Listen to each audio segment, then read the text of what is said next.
आप देख रहे हैं WPT न्यूज 24 का स्पेशल एपिसोड खबर का सर्जिकल, जहां हम बात करते हैं मुद्दों पर सीधा वार, बिना किसी लाग लपेट के। आज की कहानी है मध्य प्रदेश के सीधी जिले से, जहां शिक्षा व्यवस्था पर ऐसे सवाल खड़े हुए हैं जो सुनकर आपको भी झटका लगेगा। यहाँ एक सरकारी स्कूल में बच्चियों से पढ़ाई नहीं बल्कि झाड़ू लगवाया जा रहा।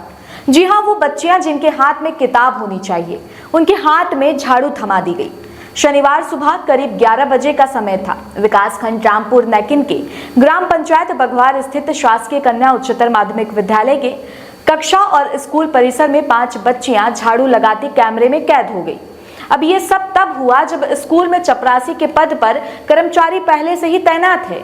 एक छात्रा से पूछा गया, क्या ये रोज होता है? जवाब साफ था, हम लोग रोज ही झाड़ू लगाते हैं। अब आप सोचिए, बच्चियों की ये मजबूरी है या शिक्षा व्यवस्था की खुली पोल?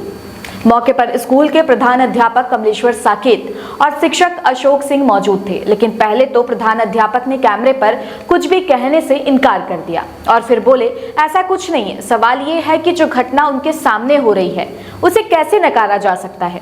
शिक्षा का अधिकार कानून साफ कहता है कि बच्चों से इस तरह का श्रम करवाना न केवल गलत है बल्कि कानून का सीधा उल्लंघन है। संकुल प्रभारी अजय कुमार मिश्रा का कहना है कि आपके माध्यम से मुझे जानकारी मिली है, मैं स्कूल का निरीक्षण कर उचित कार्यवाही करूंगा।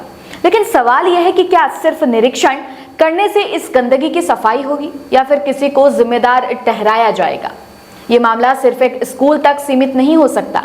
ये तस्वीर उन कई सरकारी स्कूलों की हकीकत है जहां शिक्षकों की लापरवाही, जवाबदेही की कमी और सिस्टम की सुस्ती बच्चों का समय और अधिकार छीन रही है। सरकार शिक्षा सुधारने के नाम पर करोड़ों रुपए खर्च कर रही है, लेकिन क्या ये पैसे बच्चों के हाथ में किताब देने के लिए हैं या झाड़ू? अब वक्त है सवाल पूछने का, सीधा और कड़ा सवाल। अगर बच्चों से झाड़ू लगवाना ही है तो फिर चपरासी की तनख्वाह क्यों दी जा रही? अगर प्रधान अध्यापक और शिक्षक ही इस नजारे के गवाह है तो कार्रवाई उनके खिलाफ क्यों नहीं? और सबसे बड़ा सवाल, शिक्षा का अधिकार क्या सिर्फ किताबों में है या जमीनी हकीकत में भी? WPT न्यूज 24 के स्पेशल एपिसोड खबर का सर्जिकल में हम ये सवाल उठाते रहेंगे ताकि जवाब देना सिर्फ मजबूरी नहीं, जिम्मेदारी भी बने।